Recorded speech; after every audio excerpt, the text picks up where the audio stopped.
Stock fair zone में चल रहे हैं वो हम अभी बाय कर सकते हैं। तो चलिए डिस्कस करते हैं कि कौन से स्टॉक्स को आपको बाय करना चाहिए। आरएसआई अगर 40 के नीचे हो या फिर आरएसआई 40 पे हो तो आपको स्टॉक्स को बाय करना चाहिए। तो चलिए ऐसे देखते हैं ऐसे कौन से स्टॉक है जो आरएसआई के 40 के नीचे चल रहा है अभी, या फिर आरएसआई जो है 40 पे चल रहा है। तो चलिए शुरू करते हैं। इसके बारे में एक दो न्यूज़ आए हैं, शायद हम वो देख लेते हैं क्योंकि जल्द ही अभी इन्फोसिस का थोड़ा सा एक बड़ा प्लान होने वाला है। तो चलिए सबसे पहले हम न्यूज़ की तरफ चलते हैं। तो बेसिकली काफ़ी बड़ी और इम्पोर्टेंट न्यूज़ है इन्फोसिस के बारे में।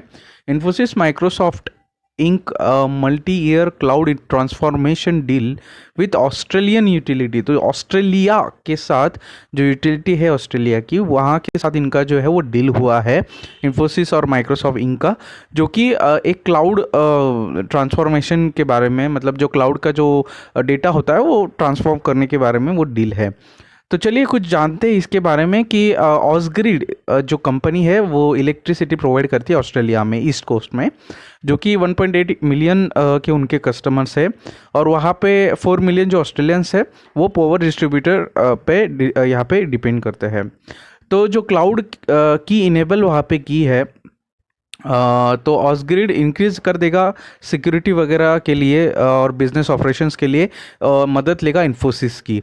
ठीक है, तो ये काफ़ी बढ़िया और अच्छी न्यूज़ है जो कि इन्फोसिस ऑस्ट्रेलिया में भी अपना झंडा गाड़ रहा है, जो कि काफ़ी इंपॉर्टेंट बात है होगी हमारे भारत के लिए भी, क्योंकि एक हमारी बड़ी कंपनी ऑस्ट्रेलिया में जाके कुछ करने वाली है। काफ़ी बड़ा आर्टिकल है, मैं सारी चीज़ें नहीं पढ़ूंगा, हाँ, लेकिन मैं ये पढ़ूंगा कि कंपनी का जो है, मतलब जो ऑस्ट्रेलियन वो कंपनी है उसका प्रॉफिट जो है वो बड़ा है। तो प्रॉफिटेबल कंपनी के साथ अगर डील कोई भी कंपनी करते तो वो कंपनी भी प्रॉफिट में ही रहती है। ये बात आपको ध्यान में रखनी चाहिए। दूसरी बहुत इंपॉर्टेंट न्यूज़ कि इन्फोसिस का जो है Q2 का रिजल्ट अनाउंस होने वाला है, जो कि 13 अक्टूबर को अनाउंस होगा। 13 अक्टूबर मतलब काफ़ी अभी टाइम है, इसलिए हम शेयर्स अभी बाय कर सकते हैं। और क्यों बाय करना है इन्फोसिस के शेयर वो भी मैं बता रहा हूँ, क्योंकि Q2 का जो रिजल्ट है वो अनाउंस होने वाला है। अब कंपनी की तरफ हम ज़रा फंडामेंटल तरफ देखते हैं कि इन्फोसिस के पहले वाले क्वार्टर्स के रिजल्ट कैसे रहे हैं। अगर हम एनुअल रेवेन्यू देखते हैं तो एनुअल रेवेन्यू ग्रोथ, आपको एनुअली मतलब जो ईयर ऑन ईयर जो रेवेन्यू ग्रोथ है वो आपको यहाँ पे इस तरीके की दिखाई देगी। ऑब्वियसली रेवेन्यू यहाँ पे बड़ा है कंपनी का, काफ़ी अच्छा रेवेन्यू ग्रोथ है, जो कि हर एक कंपनी मेंटेन नहीं कर पाती। बड़ी कंपनी है फिर भी मेंटेन कर रही है। अभी देखा जाए तो टीसीएस भी काफ़ी बड़ी कंपनी है और टीसीएस का भी रेवेन्यू इसी तरीके से ग्रो हो रहा है ईयर ऑन ईयर। रेवेन्यू क्या, अगर हम क्वार्टरली बेसिस पे अगर हम बात करें तो रेवेन्यू ऑन क्वार्टर बेसिस भी बढ़ रहा है। इसलिए हम अपेक्षा ऐसी करते हैं, हम ऐसा एक्सपेक्ट करते हैं कि जून 2021 के बाद का जो क्वार्टर आएगा, अक्टूबर 2021 का, जो 13 अक्टूबर को रिजल्ट जो भी अनाउंस किए जाएंगे क्वार्टर के, तब रेवेन्यू काफ़ी बढ़ चुका होगा। कंपनी का 27 करोड़ था, 28 करोड़, 28,000 करोड़ था। तो 30,000 करोड़ का रेवेन्यू होना चाहिए कंपनी का इस क्वार्टर में, अक्टूबर के। चलिए देखते हैं क्या होता है, 13 अक्टूबर तो पता चल ही जाएगा। लेकिन अगर हम देखें तो ईयर ऑन ईयर जो ग्रोथ दिखाई दी और जो क्वार्टरली जो रेवेन्यू में ग्रोथ दिखाई दी वो काफ़ी अच्छे।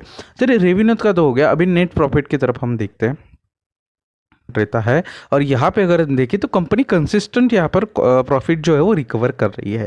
यहाँ पे हमें ऑलमोस्ट अच्छा किया कंपनी ने एज अ क्वार्टर बेसिस, लेकिन मार्च 2021 और जून 2021 के क्वार्टर ठीक रहे, मैं ऐसा नहीं बोल सकता हूँ, लेकिन जो प्रॉफिट की ग्रोथ है वो हमें नहीं दिखाई दी। नॉर्मल प्रॉफिट जो है वहाँ पे रेजिस्टेंस दिखाई दिया, क्योंकि ऑब्वियसली लॉकडाउन था और बहुत सारी चीज़ें उस पर ली थी, लेकिन वर्क फ्रॉम होम चल रहा था तो इनका काम तो वैसे चल ही रहा था, रेवेन्यू आ रहा था एंड देन प्रॉफिट भी जनरेट हो रहा था, बट उस तरीके की जंप प्रॉफिट में नहीं दिखाई दिए। लेट्स होप कि अक्टूबर के क्वार्टर में कंपनी अच्छा प्रॉफिट जनरेट कर पाए। तो इस तरीके की चीज़ें हो जाती है। मैं बता रहा हूँ आपको कि जो जून से लेके अक्टूबर तक जो मंथ्स थे वहाँ पे लॉकडाउन नहीं लगा था, लॉकडाउन खुल गया था, ऑफिस स्टार्ट हो गई थी, काफ़ी सारा रेवेन्यू भी जनरेट किया होगा इन्फोसिस ने।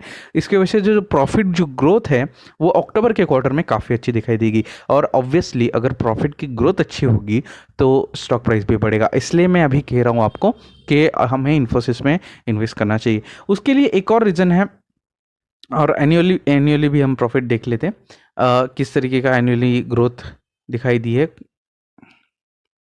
जी, नेट प्रॉफिट एनुअली। तो एनुअली अगर हम ग्रोथ देखते हैं तो 2017 में 14,000 करोड़ और 2021 में 19,000 करोड़, ये आपको दिख रहा है कि इस तरीके का प्रॉफिट ग्रोथ रहा है एनुअली, जो कि किसी भी कंपनी के लिए और इन्वेस्टर्स के लिए काफ़ी अच्छी बात है। तो चलिए देखते हैं कि टेक्निकल्स की तरफ हम देखते हैं इन्फोसिस के कि हमें कब बाय करना चाहिए। मैंने रखा है और आपको अगर दिख रहा होगा तो ऑलमोस्ट 1750 मतलब 1750 के लेवल को ऑलमोस्ट टच करके स्टॉक गया था और अभी वहाँ से रिवर्स में आ रहा है, क्योंकि जो बायबैक था यहाँ से, जो मतलब आपको मैं बताऊँ तो 1300 के लेवल से बायबैक स्टार्ट हो चुका था। लाइक फेब में बायबैक मुझे लगता है इन्फोसिस का स्टार्ट हो चुका था यहाँ से। तो अभी जो कंपनी है वो यहाँ पे है, राइट। सो बायबैक अभी ख़त्म हो चुका है इन्फोसिस का और इसीलिए शेयर प्राइस गिर रही है। तो अगर किसी को पता नहीं हो तो शेयर प्राइस क्यों गिर रही है इन्फोसिस की, बिकॉज बायबैक ख़त्म हो चुका है, रेजिस्टेंस लग चुका है, यहाँ से आगे स्टॉक का बढ़ना थोड़ा सा मुश्किल है। बट स्टिल अगर क्वार्टर अक्टूबर 2021 के क्वार्टर का रिजल्ट अगर अच्छा आता है, प्रॉफिट और रेवेन्यू ग्रोथ की अच्छी होती है, तो बिल्कुल स्टॉक प्राइस का ये रेजिस्टेंस भी 1750 का टूट जाएगा। एंड देन हमें इसमें इन्वेस्टमेंट के लिए यहाँ पे सपोर्ट लिया था, तो यहाँ पे आप बाय कर सकते थे। अभी भी फ़िलहाल भी अपने अभी बाय नहीं किया है, तो 40 पे सपोर्ट ले रहा है और RSI 45 के आसपास चल रहा है।